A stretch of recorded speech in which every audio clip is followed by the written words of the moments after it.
2414 is a podcast about finding hope and common ground through casual conversation. Like the friends on the road in the New Testament, in Luke chapter 24, verse 14, we want to walk away with more understanding that leads to more conversation as the journey continues. Thanks for walking with us.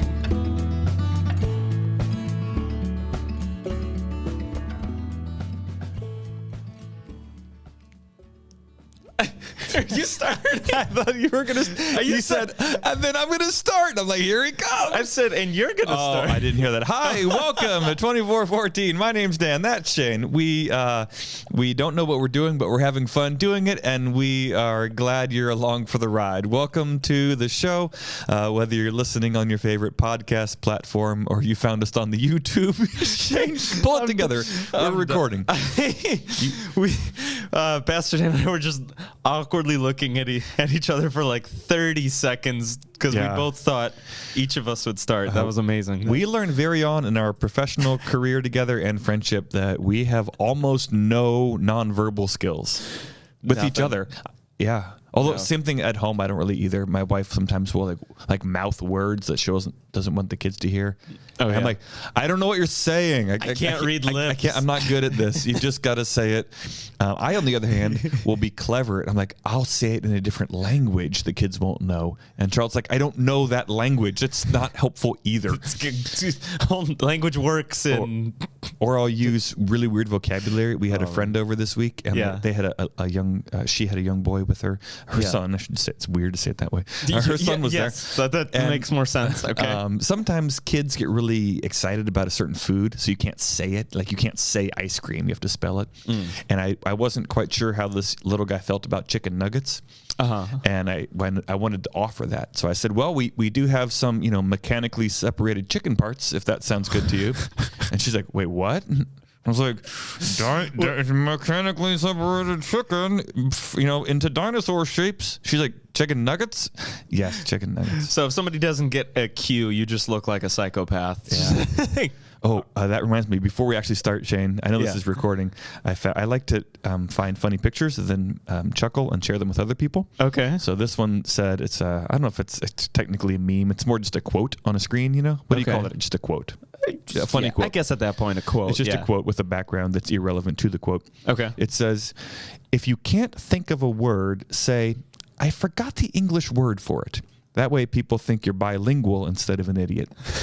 I can't think of the English word for it. Oh, you're thinking of a dog. Yeah. Okay. Yeah, no. But if you're trying to sound smart, like, I can't think, I don't know the word. Yeah. I can't think of the English word for it. Wow. Okay. That's a really good save for anything. So here we are. This is what are we talking this is about? Happening. We're going to talk about highs and lows. You're going to have a question for us, and then we're going to pick up our conversation where we left it off last time, looking at can we trust the Bible? Today, looking a little bit more historically at how we got the Bible. So. Word of introduction, we're at a church here in Federal Way, Washington, in the Seattle-Tacoma area. We have church services on Sunday mornings. In between our two church services, we have a discipleship hour, a Bible study hour, 9:30 to 10:30. And this last Sunday, there were about, 87 people gathered together to kind of dig into this and chew in and learn and discuss and ask questions. So that's just really cool. It's just a kind of passing comment with that. Like our Bible study hour alone had 87 people. Yeah, like, it's really cool. I know churches in the Midwest where like they would love to have 87 people just in church alone, let alone our Bible study. Like, that's so cool. And like, Jesus is Lord. If 12 people are gathering, that's a beautiful fellowship of the saints. Yeah. Just a moment of like, that's so cool to hear that. Yeah, we'll see if anybody comes back. So the first week, let's see what this is. But what we're doing on the podcast today is kind of continuing the conversation from Sunday. So maybe somebody was listening last week and wants to hear more. Maybe somebody came on Sunday and wants to hear it again. Maybe somebody wanted to be there and couldn't, and this is something of an overview. So that's how we got the Bible. That's what we're looking at. Yeah, awesome. We'll get started with highs and lows, and then I guess we'll jump into that. Our question of the day. Okay. If you're curious, I am curious. I haven't heard it yet. No, you're not. It's simply, what's your favorite book of the Bible? Ooh, okay. So favorite book of the Bible, not including the Apocrypha either. Okay, there's limitations on it. Yes. So our current. All right. Yep. Lows and highs. My low for I never get to go first because my low for the day, for the week. It's been pretty good. I guess one of my recurring lows I was gonna say is the recurring. It's one of my recurring lows is parenting is hard. Yeah. It's just so hard, and I've been a dad for almost 13 years. Sometimes I like to add it up. So my daughter's 13, my middle son is 11, my youngest is 8. So I've 11 plus 13 is 24 plus 8 is 32. So I have 32 years of parenting experience. Oh yeah, I'm not that's sure how that works. I'm not sure that actually counts, but my wife and I combined have 64 years of experience parenting. So if you're a teacher of like 12 kids in a classroom, you're winning. Like 100 years. Yeah, I have thousands of years of experience with children. Good. So no, I'm embarrassed at how difficult it is and how poorly I do, and there's moments where I do great and I'm an awesome dad, whether they like me or not. I know I'm doing the right things, so it's not just like, are they happy? But there's other moments where like I know I'm not doing the right things, and that's embarrassing. Like that was not worth getting upset over. Yeah. Or that was a big deal and they needed correction, but that's not how you do it. Yeah. So sometimes being bothered by things that shouldn't bother me, and even if it is appropriate to be bothered by something, there are still inappropriate ways to go about teaching and correcting and admonishing and loving. And I don't do as well as I wish I did. So that's my low. My high, I mentioned we had a friend over with her son, a college friend. So she, so Irvine, Concordia Irvine. Okay. She's at our wedding. Oh, wow. Just a dear friend, sometimes listener of the show, maybe always, I don't know. But Bethany was here and from Georgia. Oh, okay. She's moved around a little bit, but she's a teacher in Georgia, and she had her son with her, and it was just delightful to have a longtime friend. Realizing, we're sitting around talking, like, I've known you for 23 years. And it was just wild. It was just really humbling of like, what? That's a long time. It's a lifetime for some people. Yeah, it's a lifetime for some people. So yeah, that's my high. Favorite book of the Bible? Reconnecting. Yeah. Yeah. Oh gosh. That's a hard question. It is. It doesn't have to be like whatever you say doesn't have to like be set in stone, but like, of the moment, as of the moment. Yeah. Maybe. I'll say a go-to book of the Bible. Maybe it's a little bit different. A go-to book of the Bible would be the book of Psalms, because you don't have to have a whole lot of context. You can kind of play Bible roulette and just like, all right, Psalm 109. Close your eyes and like, let's read that one. Now, there's still the kind of the larger biblical context when it talks about images or metaphors or Abraham. Like, it's helpful to know who Abraham was. Yeah. But it's an easy in, easy out. You could spend an hour and a half reading one psalm, or you could spend 30 seconds and dig into a couple verses. It's easier than like jumping into Romans, where it's a tight logical argument and every phrase builds on something logically. Yeah. That feels like more work sometimes, even though the promises are beautiful and the word is great. It's just something really human, I think, about the Psalms too when I think of it. So yeah, lots of expressions, hope, despair, anger, silliness. Yeah. It's got it all the emotions. So that's my go-to. Awesome. Yeah. What about you, Shane? Lows, highs, a go-to or favorite book of the Bible? I'll keep. I'll try this highs and lows just of the day so far. So is that hard to limit yourself? Yeah. So I'm trying it. I don't know. I feel like I normally give like the general gist. We could do the last 8 minutes, the highs and lows of the last 8 minutes. No. That's all right. That's a lot of thinking for 8 minutes. Would our awkward stare be a high or a low? That's a high. That was amazing. I feel like I've had one of those moments each day this week, so that's been amazing. All right, lows and highs from the day. Shane. Lows and highs. Low, Lauren and I lifted legs the other day. Lifted legs. It was leg day. There we go. Leg day. Yeah. So like 2 days ago, and like I don't know. Soreness is like gradual. It catches up to you. Or like it's the not second day sometimes. Yeah. So like it's kind of like that day, I think, where it's at peak soreness. So like I'm waddling around, just like grunting when I'm getting up and just moving. So it's just really sore legs today. Sore legs. Yeah. And then high, I've just had a very pleasant day so far, as in like I haven't seen the sun. Today's like an amazing day, and I haven't even seen the sun yet today. I'm just in my box cave office. Shane's office doesn't have a window. Oh no, it has a window into the hallway. Who does that? I don't. Whatever. And it's not like super security kind of window with the metal threaded through it. Oh no, it's got blinds you could see through. Whatever. It's a weird office. It's fine. Like you know, I'm not complaining to you or anything. Shane's Like I'm not complaining. asking for moving or anything. I'm just saying it's a.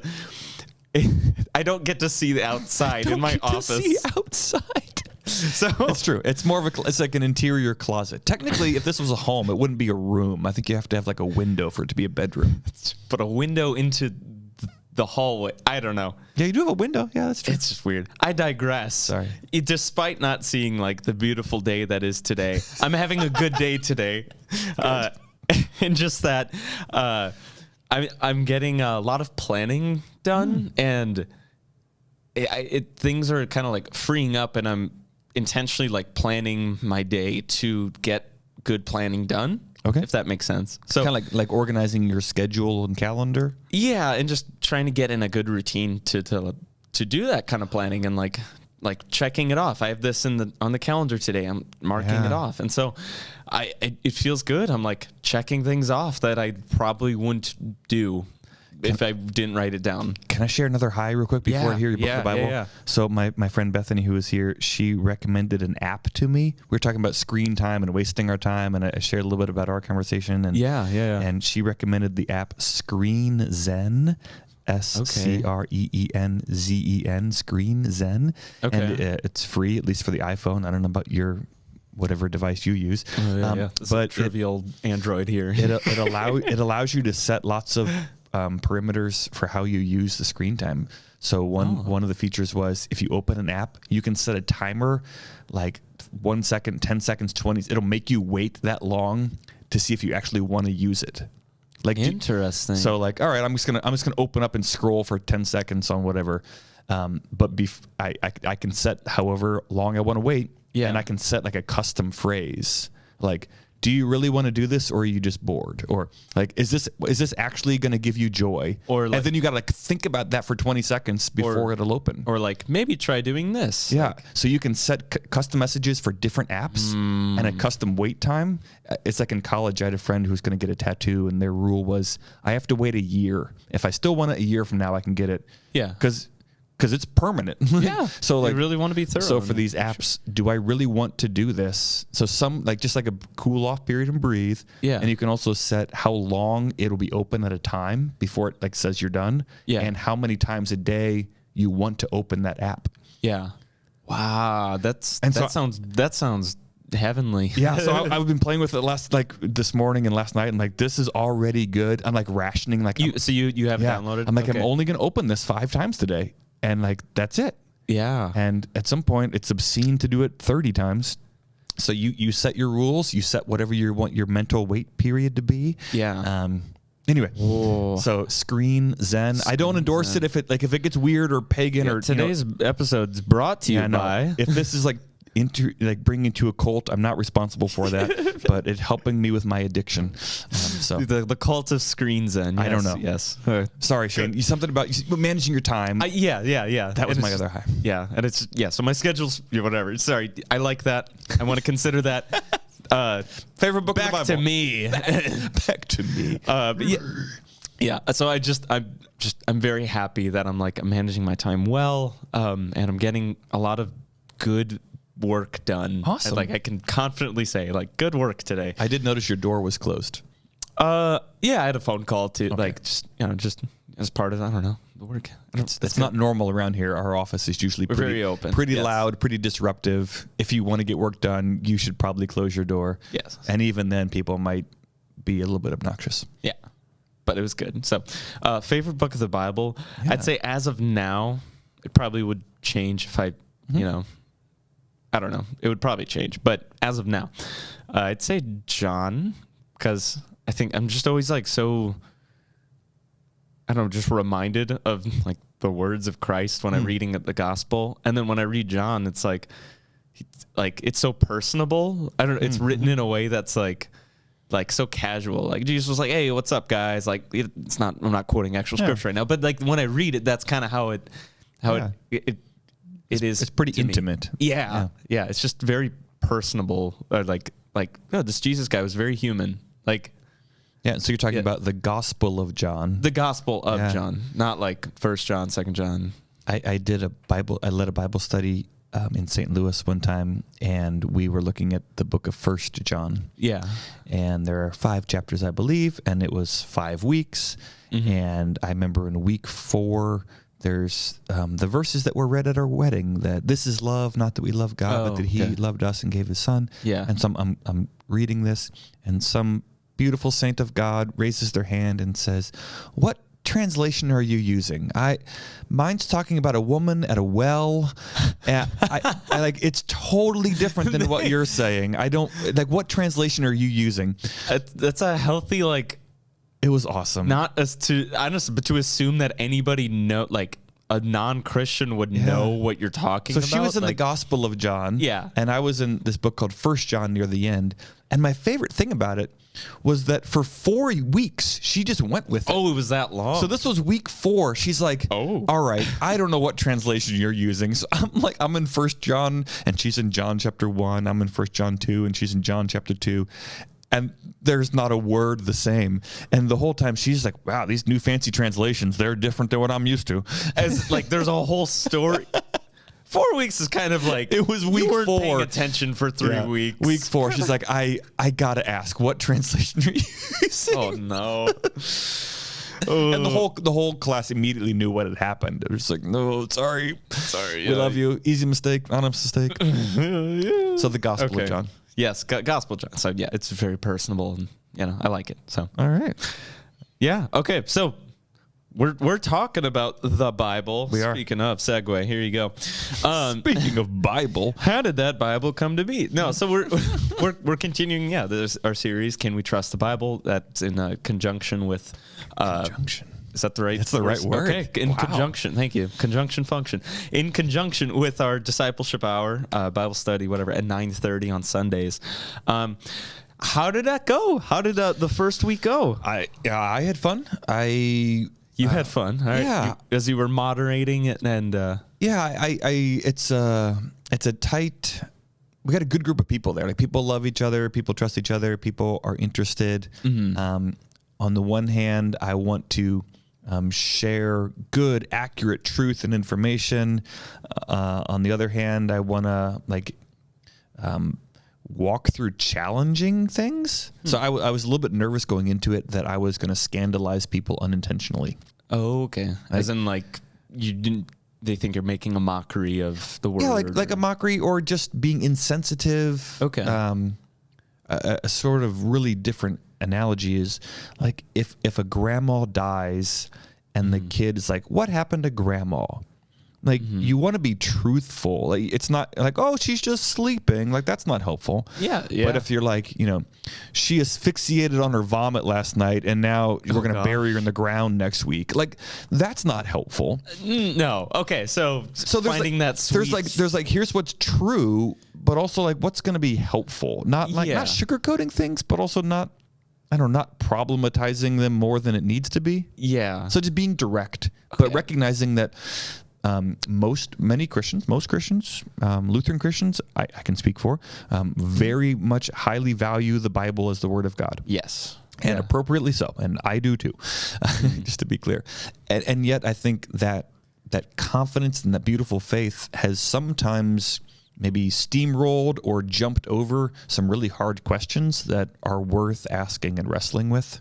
Yeah. And I think that kind of goes with how a lot of us were brought up in the faith. I mean, we're brought up with this book of the Bible, and we're learning so much of our foundation of faith from it, but we're not asking like how it came to be, but we're just we've got the book, we've got the source, and we've run with it. guess like the same way you don't ask, like, I don't know, when you're taking, I don't know, math, social studies in school, like you're not asking like, just learn where did this come from? Like, no, you're just, this is the book and here's the information. So Yeah. can't like not blaming anyone for not like did you like study where this all came from and whatnot? Like, no, but we've learned the substance from it. So, and also kind of recognizing that in some traditions or particular communities or families, it's looked down on to ask questions. Yeah. It's sort of seen as a lack of faith or trust of, you just trust Jesus or you trust the Bible. It's sinful to ask questions or, don't question God or don't question your faith. Yeah. And I think there are absolutely times where we should be humble and say, this is what God says. I don't understand it. And we submit, if I can use that word. But in general, good. Ask questions. Let's wrestle with it. Truth is truth, and facts are our friends, and there's nothing to be afraid of or ashamed about. And so I think that just whole approach of we're going to ask hard, maybe uncomfortable, maybe questions that we're not going to find good answers for. We might not like the answers for it, but truth is truth, so there's nothing to be worried about. But recognizing that people haven't always thought or been brought up that way. And so that's kind of scary. If you've been taught your whole life, we're not supposed to question things. And the pastors openly questioning the Bible. That's that sounds scary. Yeah. That'd be a very hard pivot. I can't imagine that. So that's kind of what I meant by, I wasn't not trying to hide truth, but I just want to delicately get into these questions, recognizing that for some people, this might be really scary because they've never thought about it, or it's going to take them back to as a child, they had a question and their parent or their pastor kind of scolded them for asking it. And this might stir up some trauma. Yeah. Yeah. That's very, I don't know. What's the word? Not generous. What's the English word for it? Oh yeah, what's the English word? No, I'm very appreciative. You're taking it. That's the word I'm looking for. Okay, good. I'm very appreciative. In English, we'd say appreciative. Oh yes. Oh yeah. Yeah. The Latin roots. I don't know. Yeah, I could think it was the Latin there. I didn't want to sound pompous on the show here. See, Shane, it's good. It's useful, isn't it? It is, but it also sound more pompous by doing that. Yes, in my study, whatever. Okay, yes, I'm very appreciative that you're taking that delicately, and just I'm glad but you are doing that. So, go on. I guess back to what you talked about. What were some of these key items you guys ended up discussing? Yeah, so big categories overview when we think about how we got the Bible. There's probably more than these 5, but I think many of our questions come down to these big 5 categories. One is composition, so the actual writing of it. Okay, this is another comment I said, that the Bible, the Christian Bible, Christians, as we understand it, did not fall out of heaven. We didn't find this book. Yeah, we didn't dig it up in the desert one day and there was this sacred book that was glowing and because there are some books of the Bible, quote unquote, that didn't make the cut, right? That are we'll that talk about case. that. Yeah. Okay. But as Christians believe, not even as Christians believe, but just historically, let me say that. Yeah. What actually happened in history is at some point a pen went to paper or chisel to stone, and a composition was begun. And the Bible as composition was written over 1,500 years by dozens of authors. And so one question has to do with the writing process of, are the people who wrote this reliable? Are they forgetful? Are they manipulative? So the writing, the actual original writing itself, do we have any reason to trust or doubt what they wrote as true or faithful or historical? Gotcha. So it's there's a lot of questions there. Yeah, because there's a lot of books too. So each we could ask that question of each book, and there's also one of the kind of scary realities here is for many books of the Bible we don't have any kind of data beyond what the text source says. Yeah. So there's kind of the internal evidence of what is it claiming for itself, and how might we corroborate that with something outside of that document. Also find it interesting that's just from what we know, written from the earliest books of the Bible to, the last, or like some of the latest. It's a big gap, I imagine, from Genesis to Revelation. Yeah. That spans a lot of years. Yeah. And we could, so there's a lot of questions in each of these. And there's also kind of like the integrity of the author. So if I was writing about my wife, Charlotte, on the one hand, you might think I'm a good, credible person because I've lived with her for 18 years. Mm-hmm. On the other hand, you might think I'm a very untrustworthy person because I love her. And so if I love her, maybe I'm going to give a really skewed and distorted picture of her that puts her in a really favorable light that's not actually true. Yeah. Like, you see that question? Yeah. Kind of like, all right, if Jesus' followers wrote this, well, obviously we can't trust what they said because they were his followers. Yeah. Oh, that's yet, really fascinating. Maybe they're the best people to be in the position to give a description, or maybe they're the worst. So the original composition, that's one category. The second one, big category, is transmission of transmission. This isn't like a car. No. Okay. Can you explain how that works? I'll explain the Bible transmission if you want to explain the vehicular transmission. Yes. There's many horses inside of an engine. That's where horsepower comes from. It is great that we still use that, isn't it? Oh, I love it. It's a good relative benchmark when you're thinking about how fast your car is. But how many horses? Like, give me a ballpark. Yeah, give me the horsepower. I know nothing about cars. Don't. Right, that's fine. So transmission is asking the question of, okay, let's say Matthew wrote this gospel. I don't know, but just pick a number. Say he wrote it in 60 AD, 80 AD, whatever you want. In the first 100 years of this century. Well, we're 2,000 years later. Is what is in our Bible today what Matthew wrote? Or did the text change as it got copied and copied and copied and copied? Where like the game Telephone is kind of a standard example. Yeah. And so we know how easy it is for information to get distorted. Even like in a workplace or at home. Hey, go tell your brother dinner's gonna be ready in 10 minutes, and then they go and tell him something else. It's like, why would you say that? Yeah. Is that kind of similar to the book of Mark, where it has like literally in most translations of the Bible, it has like most manuscripts don't have this. So if this is one of those like again, not trying to problematize things or scandalize people, but if a listener right now, if you pause this or keep listening, we're going to ramble long enough. Go grab a Bible, open it up to the New Testament, the second half. Matthew, Mark is the second book there. Go to Mark chapter 16, verse 9. There will almost certainly be a footnote at the bottom of the page, and some brackets around a text, and there might even be multiple brackets around different paragraphs, because that's an instance where a large chunk of manuscripts, handwritten copies of the New Testament, have one ending, and a large chunk have a different ending, and there's a smaller chunk that even has like a different ending. And so textual criticism is the science of comparing manuscripts by all sorts of criteria to say which one of these is the most reliable or accurate, which one seems to be original. How do we explain these other ones if one of these is the right ending? So there's a lot to it. I don't envy the people who have to make those decisions on like what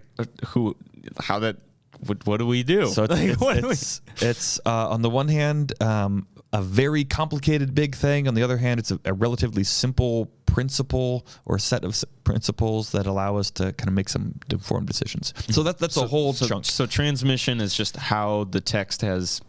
I don't want to say the word evolved, but like how has it passed through time? How much has it evolved? Has it evolved? How much has it changed? Has it changed? Yeah. Can we trust that what we have today reliably is or represents or is close to what the actual people originally wrote? So, okay. big question. Yeah. Okay. So composition, transmission, collection. Collection. That's my way of saying the Bible is 66 documents, 66 books as we call them, and other people throughout history, turns out, wrote other things. Yeah, right? That sounds obvious, but Shakespeare wrote things. Martin Luther wrote things. William Blake wrote things. Yeah. And so, none of William Blake's writings are in your Bible. The Homer's Iliad and Odyssey is probably not in your Bible. So, yes. So there. Don't think so. Yeah, the Code of Hammurabi is not in your Bible. Yeah. Right. So there are almost an infinite number of documents that aren't in the Bible, and there are 66 that are. How did that happen? Yeah. How did some get bound into a book together, and others were they voted out? Were they eliminated? Were they cut out? Was it mischievous? Was it power? Was it ignorance? Yeah. How did it come to be that certain things got grouped together as authoritative and others were left out or excluded? So for a lot of these topics that you've brought up so far, did you guys kind of like thoroughly dive into them this last week? No. Or are you spending weeks on these subjects? So we're probably going to spend a couple weeks on each of these things. Okay. This is overview, kind of giving you a scope of, hey, here's where we're going for the next 13 weeks. Gotcha. These are the kinds of things we're going to look at just to get your wheels going, that as we think about how the Bible came to be, it might be that you have a really focused question or passion or interest, and that's good and valid, but maybe there's other questions you haven't even thought of. Oh, I'm sure. No, you're making it worse. There's more questions. Yeah, and like you're saying, like, a lot of these questions might not have the answer you're looking for. Yeah, or easy answers. Or an answer at all. Like, yeah. Some of these are just like, that is a great question. Here's the extent to which we can speak, accurately. Yeah. And after this, it's kind of conjecture. And I'll also add, if you remember any good questions from this last weekend, feel free to bring them up, because I'm curious if I'm sure there were a lot of questions, but there were. Some of them were real specific, and so I would say most of the questions from this week were, are we going to talk about this sort of thing? Gotcha. And I'd say yes, or probably not. Okay. So this question of collecting the documents together, deciding which is in, which is out, is kind of how it usually sounds. Okay. That's the topic of canon, C-A-N-O-N. 2 N's is the projectile weapon. So not the metal ball flying. Yeah, not the metal ball flying, exploding pirate ships. But another canon. So C-A-N-O-N, it comes from this Greek word for like a reed or a cane that was like a measuring stick. Oh. So like the table of contents in your Bible today, we could say, is like the standard that we're going to judge other Bibles by. So does it match our agreed upon like measuring? So when you say table of contents, are you which books are in there? Oh, okay. So like the book document order, like Genesis, Exodus. Yep. Okay. So not necessarily the order, but which ones are in the Bible and which ones aren't. Okay. So canon is the canon. That even shows up in other disciplines. You could talk about like Star Wars canon. Yeah. Like which are like the main. Is that canon? Is that canon? Is it true? Is it faithful to the world?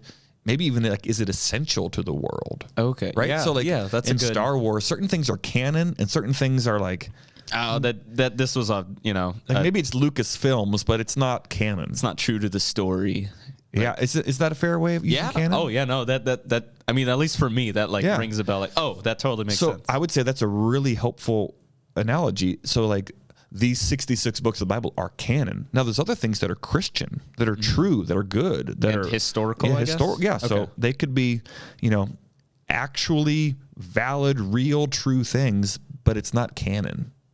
Gotcha. So that's a Star Wars story, but it's not canon. Okay. So I mean, I want to. Some of these things I want to dive into more, but I know there's more. We'll get there. Okay. All right. So this is just the teaser. This is the teaser. Getting not teaser, just like sussing out your thinking. Yeah. Yeah. I think just laying out. I think the broader things on the table. So then the final two are translation and inspiration. Translation is recognizing that whatever these people wrote, let's just kind of assume for a while that somebody wrote these things. It was transmitted accurately. It's now been collected into a book. Those original writings were in Hebrew and Aramaic and Greek. Many people today do not speak or read Hebrew, Aramaic, and Greek. And so the language has been translated, and it continues to be translated. So what does that say about the Bible and its trustworthiness in terms of content now when you go from one language to another? Yeah, and how well do we know that translation too, I imagine. I just learned, I was talking with a Professor Elliott Irvine. I think that he's Dr. Elliott now, I guess. Okay. And he was giving me the whole history of the Old Hebrew language and how it was resurrected, or like is that what it's called? When modern Israel became a nation. Yeah. And what is it called? Old Hebrew or there's biblical like, Hebrew or Old Hebrew. Modern Hebrew is what it's typically called today. Okay, or Israeli Hebrew. Yeah, Israeli Hebrew. Or he was basically saying that Hebrew was a dead language, and then it was resurrected, or like I don't know if that's the right word for it, but like it's brought back. It was brought back. Like, and that was just so fascinating. I did not know. I thought like everyone just always spoke Hebrew, like for generations. But and there were probably some vestiges where it carried on, but yeah. So just you saying languages in general, just like that alone, like, okay, we've brought back this dead language, like, but that was also the language used that was written. Like, and that's just like, and so it's just so even in that distinction, there's sort of a recognition of when we say that it was dead, that means more along the lines of there wasn't like an active society of people that did business in that language. So like the same amount of people who regularly speak Latin to one another. Right. So it's not a thing. Like, so Latin's a dead language, and yet scholars in particular have been using Latin continuously the whole time. Yeah. So it's not like it went away and has been rediscovered, but it's not a living, active language in the world. Yeah. But Hebrew now is again. So translation. We're going to talk about principles of translation, and maybe a lot of even just the kind of nuts and bolts. Here are some translations that are maybe helpful in certain areas, less helpful in others, kind of how to pick the right Bible for you. Yeah. And I imagine, like, if you're just trying to get into Christianity, like, how do you pick the Bible? Like, what translation are you going to use? Yeah. And maybe you're not even trying to get into it. You're just curious about it. Like, what, if I wanted to read your sacred book, what would you recommend I start with? So do you think you guys are going to go into like the different translations, like the NIV, a little bit, SIV, we'll look at a few translations, and see, because I think there are differences between translations for sure. Yeah, but I think sometimes that language of how people talk about translation today can be really sloppy, especially if it's an argumentative context. I feel like most of the time it is. Yeah, and most things are, and that's sadly, that's not good. Yeah. But it's usually like, Bible's been translated so many different times, we don't know what it says. Oh yeah. And like, well, that's not true. We still have the that's not true. Like there are areas where language is complicated and hard. Yeah, and it can be said better in this translation of it, I imagine. And so some translations maybe capture certain words or phrases in a more accurate way. Other times maybe it's more helpful to today's language. Better vernacular is my word of the day. And there are just weird words that I think about a bunch of the animals and precious metals that show up in the Bible. Oh, and money. I feel like so the word, there's a word for a bird, and it's like either an eagle or like a vulture. Is that like the Isaiah, rise? Yeah, or it's like eagle or vulture or turkey. But like, who knows? They weren't like zoologists with kingdom, phylum, class, order, family, genus, species. This is a peregrine falcon. Yeah, they didn't have the same. It's anachronistic, which means out of time. It's gotcha. It's unhelpful to try to read modern day zoological classifications into an ancient Middle Eastern people who weren't thinking that way. Yeah. Okay. But also, if it says like, I will spread out my wings like a and fly, if that's the only time that word ever shows up in any Middle Eastern language, like, insert bird here. Like, Yeah. you just pick one. Yeah. And so like there's some of those weird like yeah, so I don't want to pretend like translation's perfect. We know what every word means. No, there's a bunch of words where it's like, could be this, could be that. It's talking about a bird with claws and a beak and flying. So I think of like Leviathan. Yeah, some sea creature. They called it Leviathan. Here, we'll say Leviathan. I'm guessing that's what the translation just works. Spell it out, yeah. Yeah. Or Jonah, you got like the big fish. Oh, yeah. Well, was it a whale or was it a fish? Because a whale's a mammal, and like whatever. They weren't thinking this is a breathing. Technically, it's a mammal because it's got hair. And you're missing the point of the whole book. Right. So translation's complicated. There's a lot we do know, and there's some spots where I was like, or there's spots where, you know what, that might sound better. That might communicate more. Yeah. Okay. Sorry. Long time on translation. And then inspiration is the last one. Inspiration, which for most Christians is probably the first and maybe even only thing that gets talked about is, if this is God's word. And by the way, listeners, I'm trying to speak like fairly for other people, but I also realize there's a lot of Christians and people at our own church here. I believe it's the Bible. I'm not saying like we don't know. Yeah. I believe it is. Our head pastor does believe that this is the word of. So I'm in. I'm not questioning it. But I also recognize that not everyone thinks that, and it's silly to pretend like we all believe the same thing. Yeah. So just for the sake of discussion here, like if this is if the Bible is the word of God in a sense, what does it mean that, as I've been describing, people wrote it and people translated it and it got hand copied? In what sense is it spirit breathed or inspired or without error? Or inerrant, as we often say. Yeah. So to say that's the inspired, inerrant, infallible, it doesn't, make mistakes. Yeah.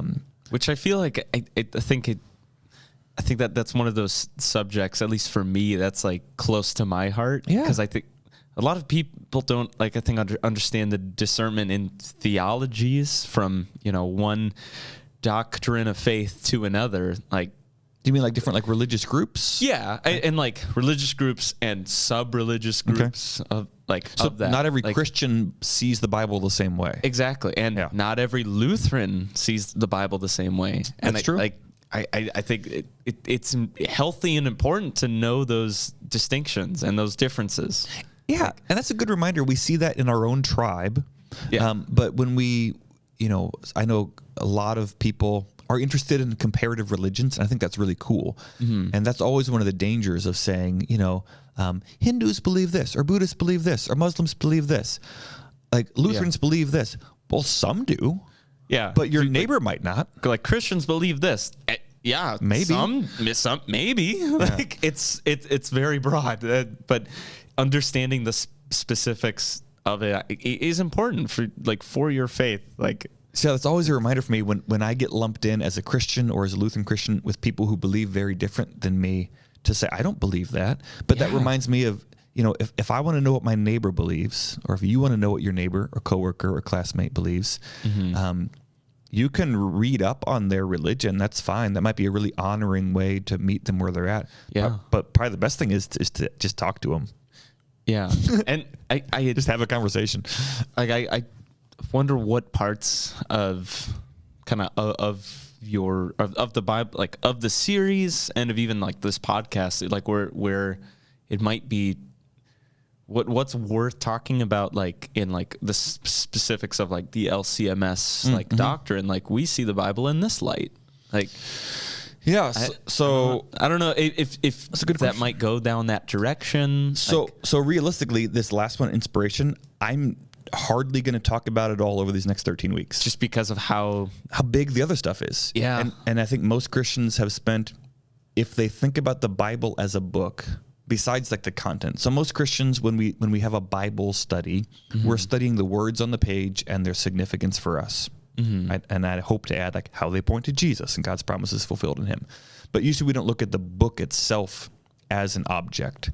And when we do think about the Bible as object or book, we usually just focus on it's God-breathed, it's inspired, it's inerrant, and we don't usually look at the history of it.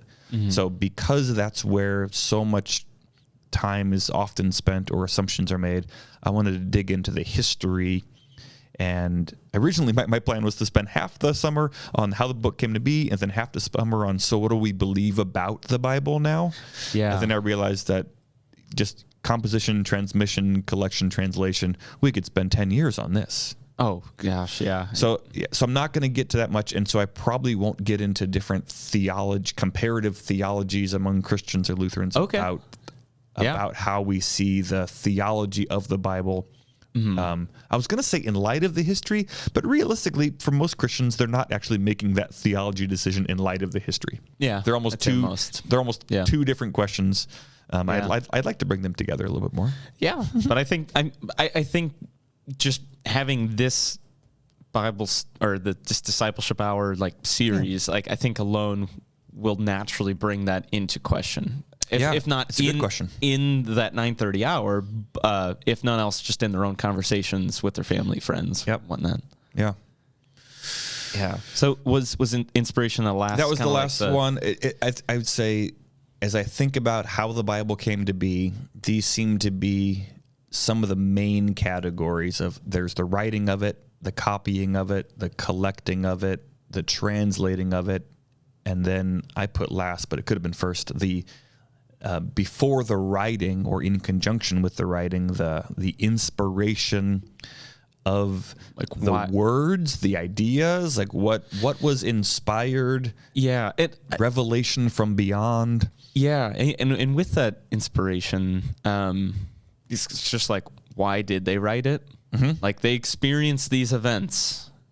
So they didn't have to write anything down. This specific person did not have to. Yeah. I feel that inspiration when I think it's just is in unto itself. I feel like you could talk for months, just years about that alone. So I was thinking about that this morning.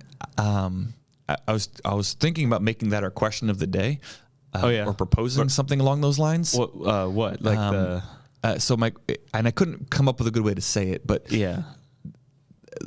because I think I know the answer, but I was going to ask something along the lines of, what significant event in your life have you faithfully and accurately written down, and recorded? And probably nothing. You could troll Facebook and I guess I had a grilled cheese on this day 10 years ago. Yeah. But so you met your wife, right? You have a brother, you have multiple siblings, you have a parent. Where you haven't written that down. No. And it's the most important thing in your life, and you didn't write it down. And I would even use defense of if people said well, it's social media, kind of you're keeping track, the pictures on your phone, whatnot, but it's not detailed. You're not going into the specific details of the night was this, the reason we went here was blah, blah, blah, blah, blah. No, you try to pull those own conclusions based on you looking back at it. I guess diaries and journals are the closest thing we have to. Yeah. Do you have a diary? A journal? I'll use journal. A little diary sounds like a little girl. Word, yeah. Shane, you're such a sexist. Just because you grow a beard doesn't mean you can't have a diary. Well, my head pastor is trying to, make me lose my job now. All right. Comment below if you think Shane should have a diary. I thought. Oh, keep his job. Wow, that escalated. That'd be illegal, I think. Maybe. But yeah, I do have a journal, but I haven't used it in a good long while. Yeah. And I think that would go into habits and what. And it's interesting to think. So is that journal reliable? So as you're writing about events, say do I have schizophrenia? Well, no. I just mean I don't know what's in your diary. Yeah. Let's say you're recording your courtship with Lauren. All right. Okay. So if I read that, or you read that, even in 30 years from now, would that be inflated? Would it be historical? Would it be true? Yeah. Are you writing? Is that actually what happened? You wrote with an agenda. Yeah. You didn't just have a camcorder capturing life for the sake of recording reality. That's so true. I'm not if I were to write in my journal, diary, whatever, I'm writing. I feel like most of the time you're writing it based on an emotion. Like something happened. There's a reason you're writing. Yeah, like something happened where, it compelled me enough to write this, and odds are I feel like it's an emotion going one way or another. I'm not writing in like a journal because I'm like, well, let's document what happened today. Right. That's not why people write. So what if you wrote about your courtship with Lauren and Lauren wrote about her courtship with you? Courtship, like when you're dating. Yeah, okay. Whatever. So my wife and I never dated. What is that? That's a long story. You just but at some point she's like, "What are we?" I was like, I don't know. Like, and then a little bit later, I'm like, I guess we should get married. Like we didn't have a like, will you go out with me? Like, so we're dating now, right? Like we never. So at one point I bought her a card because she was like, "What are we?" And I was like, "I don't know." So I was at Hallmark back when I used to buy cards, and there was a card that said like special friend, which is a great category. So I got her like we went with special. It's like, this is my special friend. That's so like vague. I'm not proud of it.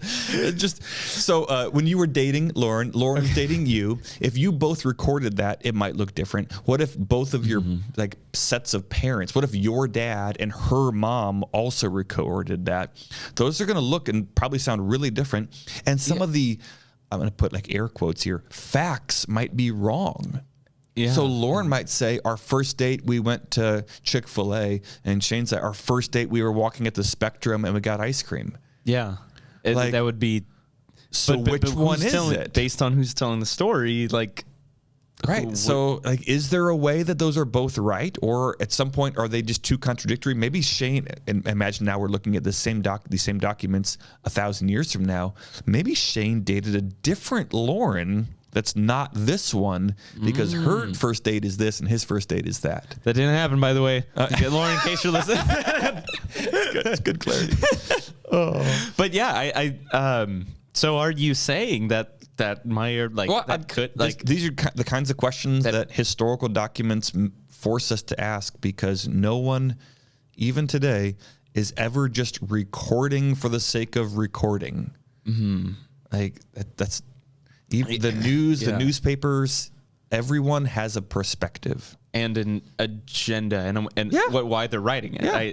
I say agenda, there's a reason that. Exactly. I think agenda's a loaded word at times, but there's a reason somebody wrote this instead of not. Yeah, and like the reason I think wasn't just, and I have to document. That's just not a thing people do. No, maybe you're an official, historian for the state. That's one reason. Or you're trying to write fiction. That's another. Or you're trying to impress somebody, or you're manipulating people for some gain. Or there's something that was so amazing you can't help but tell people. Yeah. Which is, to show my hand, I think that's what actually happened. Quick baseball story. Yeah. 2000. If it's relevant to what we're talking about. 2011. Is that when the Cardinals won the World Series? Oh, that's the one I choose to forget. That's the painful year. That's the David Freese beat up on Texas Rangers. Bottom of the ninth, 2 outs, 2 strikes. Right, that one? Oh, the year the Brewers supposed to win the World Series out that year. Okay. Yeah. So I was not at that game, but I was out in Los Angeles and watching it, and it was incredible. The next day, I had my Cardinals hat on, flying back. Actually, I was flying out of John Wayne. Okay. Somebody's like, "Were you at the game?" I was like, "No, I'm in LA with you." Like, there's no way I was in Texas last night, or St. Louis. But I had my hat on, and everyone was talking about the game, and I was, if anybody had even a baseball hat, or that guy walks like he's seen a baseball game, I was going to talk to him about the game. I wanted to tell everybody I know. And at the end of that broadcast, the baseball game, they did not say, and they didn't need to say, "And ladies and gentlemen, fans of the game, if you enjoyed tonight's game and you're a St. Louis Cardinals fan, would you please, consider telling a couple people tomorrow about what you experienced?" Just be brave, and maybe consider telling one person. Maybe pray about tonight who you might think about telling about the game. No, I wouldn't shut up about it. Yeah, it was that's incredible. all you were talking about, and I'm still if years later, you're so still. We are 20 or 12 years later. I am like in this moment smiling, partly because the Cardinals are in last place, remembering the glory days. But I still get I've showed my kids that clip. I've talked about that game more than I've talked about any other baseball game I've ever seen or been to or heard about. And it happened. And so just all over the place here. Yeah. Now, am I an unreliable witness because I'm a St. Louis Cardinals fan? Maybe. I mean, historically, you could say, well, he's from St. Louis. His dad was a Bob Gibson Cardinals fan, so he was raised to think and believe a certain way. So we don't know if David Freese really hit that in the bottom of the ninth with 2 outs and 2 strikes. But that's also fascinating, too, because you weren't physically at that game. That's true. Like, this is, you're using the credibility and source of the live documentation of that, but like for all you like, was this a conspiracy? Like, were the tapes tampered with? The Cardinals never actually won. Is this like the moon landing? Shane? Yeah. Cardinals didn't actually win, But even so many people in the world are using the credibility and source of the So it's just that broadcast happened. The reason it was on TV is because beer companies and truck companies paid money to pay all those salaries and to sell their ads. That's why it was on TV, because they're selling ads. And so every bit of this process is tainted by agenda. Yeah. They're selling concessions at the game. The players are making millions of dollars. The TV sponsors are selling, the stations are selling sponsorship time. I'm biased because I'm from St. Louis. Shane's biased because he's from Milwaukee. And so the question is not, is there a bias-free reality here? The question is there sufficient data that accounts for all these things, and can we reliably get at what is true? Kind of given all the mess of real life, is the mess too big and we actually can't discern what happened? Or does the truth of Game 6 of the World Series still shine through despite all the biases and potentials for mischief? Yeah. Because history is messy. We can't go back in time and watch that game again live, although I would love to. Yeah, I'm sure. Yeah. But so to study anything from history is necessarily messy. And the farther away you go, the messier it gets. So would you say that'd be a good kind of just history's messy. History's messy. Yeah. And come into the series if you missed last week, or or you're just tuning into the podcast, just come in with that perspective of Can I share one more weird thing? Yeah. I don't want to take too much time here. No. Right. So in the spirit of history's messy, there's an aspect of the New Testament that I don't know that many people have thought about. Or maybe it's very obvious to all our listeners, and I'm very late to the game in thinking about it. But I think many people today, many even Christians, assume that the Christian church is a group of people who believe in the Bible. And as a result of believing in the Bible, we therefore believe what the Bible tells us. I don't think that's bad or wrong. But I think the assumption for many people is we start with the book, and then from the book, a group of people have gathered around who have committed themselves to this book, and then they commit to believing what the book tells them or doing what the book says they should or shouldn't do. And that's not bad or necessarily wrong, but here's the somewhat obvious history I just want to take a minute and share. So Jesus was a person. This is I'll just speak kind of as a Christian here, and our non-Christian friends can just listen along. You'll be fine. So Jesus was a person. He showed up, he taught, and he did things. And the writing about what he said and did came after when he said and did those things. Not in the moment. Yeah, so the Christian premise is that it actually happened. So it's the Bible is not just this fairy tale of a timeless moral truth about this myth of this Son of God in a faraway land. And it doesn't really matter if it happened or not. It's the idea that's true. No, Christianity says this stuff actually happened, which means there was a time before it had happened. And if we're writing about what happened, there was some gap between when it happened and the writing about what happened. You with me? Sounds kind of obvious. Yeah. There wasn't a court recorder, just stenographer following Jesus, right? Like present, like at the moment time. So here's what happens. There's the life of Jesus, and coming out of that, there is what theologians will often call proclamation, but teaching, preaching. People going to John Wayne Airport the day after Game 6 of the Cardinals game, and they're just telling other people. And they're like, no way, that didn't happen. No, seriously, go talk to this guy.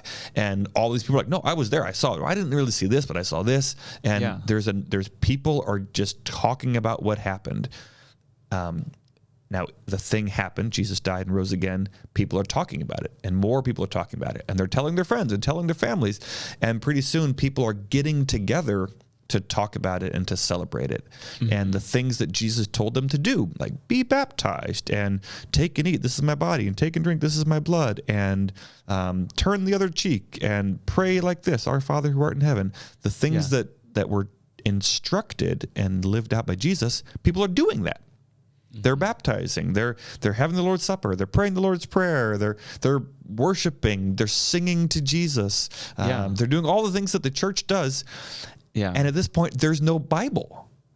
And so St. Paul and other people, they're traveling around, they're starting churches, and he goes to the synagogue and he's telling people what Jesus did, and he's arguing, but not like in a modern American way necessarily, but debating the ideas of the age, and some people rejected him, some people believed, some people said, I'd like to hear more about this. And so a group of people would gather, and then there's a community and there's church. And then Paul would go to some other place. Do the same thing. And so all around. And then at some point he realized, that place where I was a couple of years ago, they are having some problems. I'm going to write them a letter. And so Paul writes to the Galatians, to the Ephesians, to the Philippians, to the Corinthians, to the Thessalonians, to the Romans. So all like the New Testament books that we have are letters from Paul to Christians. So, which means before the Galatians got their letter, they were the Galatian Christians, and there was no such thing as Galatians. So whatever you thought about the Bible, they didn't have. They didn't have it. Yeah, the people in Ephesus did not have Ephesians. So when Paul writes to the saints of God in Christ Jesus, who are baptizing and celebrating the Lord's Supper and praying and worshiping, this again sounds obvious once you think about it, but he's writing to Christians who didn't have what he's writing.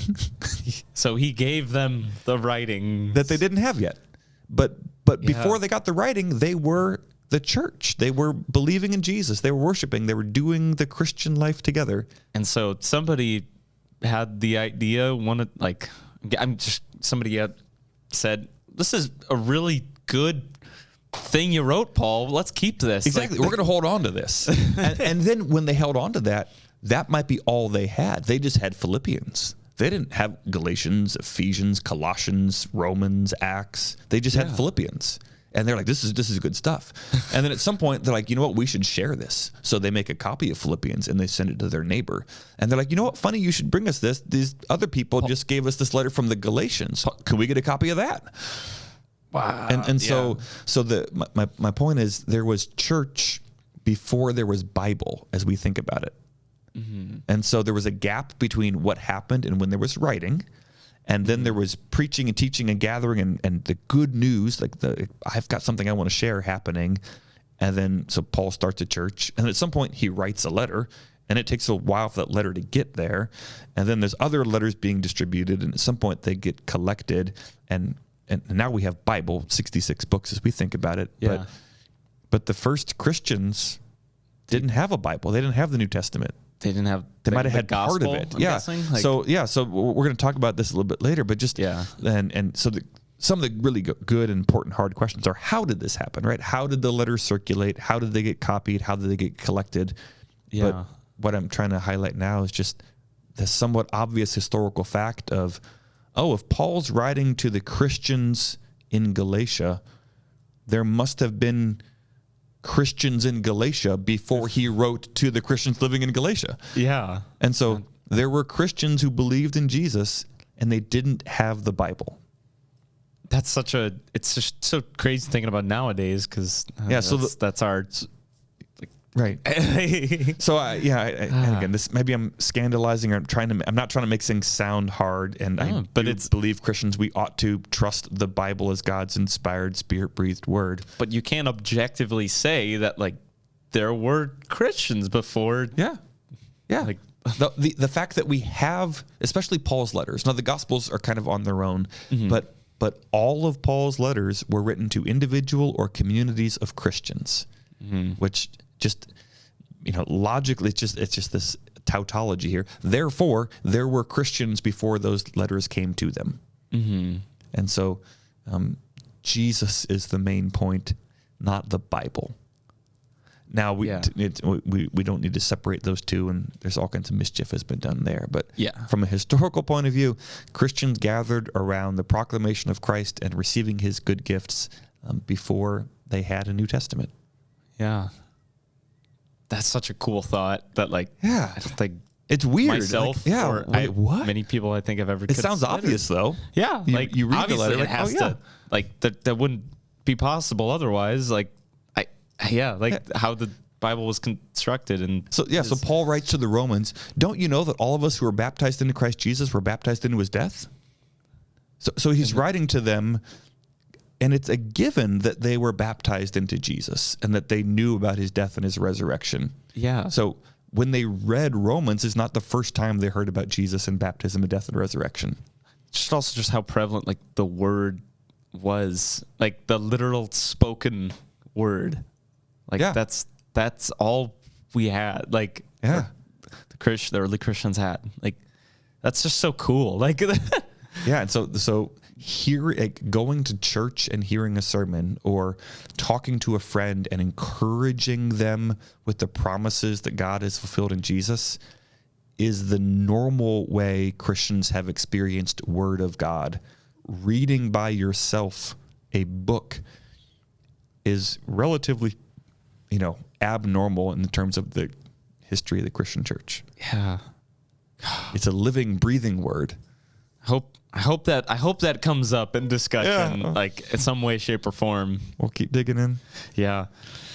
So next week, what's the? I haven't finished my handout yet. I think. What do you think you'll talk about? Yeah. So, and maybe it's going to sound a little bit tangential to what I've been describing here, but I want to look at some of the writings that are not in the Bible, that are not even by Christians from the early couple centuries that talk about things about Jesus or the Christians. Okay. And it's not proving the Bible.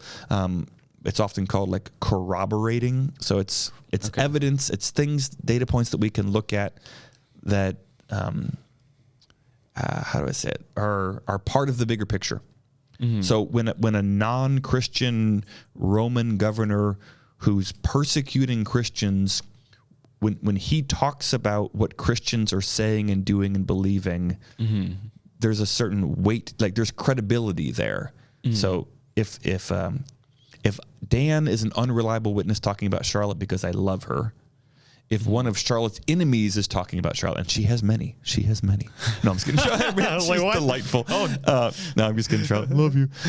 If somebody who doesn't like Charlotte is writing and it's saying similar things, it's maybe that actually happened then. Yeah. Maybe if Dan just says this thing, if somebody else is talking about something similar, maybe there's some truth to it. Maybe there's, yeah. And so there's some interesting writings from non-Christians and people who are actually hostile to Christianity. And they're not saying, we know that Jesus died and rose again because he's their Savior and Lord. But it's things like, so there was this guy who died under Pontius Pilate. And then there was this weird superstitious rumor, maybe he was alive again. Mm-hmm. So again, it's not proving the resurrection, but it's sort of, at least for many Christians, a reminder and a grounding. Our faith is based on history. Mm-hmm. it's not just a timeless philosophy. So the things that the Bible talks about, secular historians are bumping up against as well, which doesn't prove it, but it's just part of the bigger picture. Yeah, I love that. Oh, this series just has me excited in so many ways. I'm having fun. Yeah, I'm really excited. So listeners at home, if you want to join in on the conversation next Sunday and a good amount of Sundays afterwards this summer, 9:30 Sundays in the great room, the big open space, somewhere in our building. It's the air-conditioned part. Yeah, the air. Yeah, just find where there's cool air and follow that. Continue the conversation at home with family, friends, loved ones. Just super good. I'm loving this. Cool, I'm really loving this conversation. So hope you can do the same. Find someone, and if you can't, reach out to us. We've got people who love to connect people. Yeah. So 2414@stlukes-church.com, or just visit our website, stlukes-church.com. We would love to talk about it. So cool. I think that's all we got to say today. So hope you have a great rest of your day. We'll catch you all later. All right, adios. That's the end of the episode, but we want to continue the conversation. Continue the conversation by sharing this episode, subscribing, or leaving a review. Connect with us on Instagram at 2414 Podcast. Connect with us through email at 2414@stlukes-church.com. Or best of all, keep the conversation going by inviting someone to process with you so that you can each walk away with more understanding that leads to more conversation as the journey continues. If you happen to be in the Seattle-Tacoma area of Washington, stop by on a Sunday morning and say hi. 2414 is a podcast produced by St. Luke's Lutheran Church in Federal Way, Washington. To find more content, discover upcoming opportunities to connect in person, or to support the show, head on over to stlukes-church.com. Thanks for walking with us.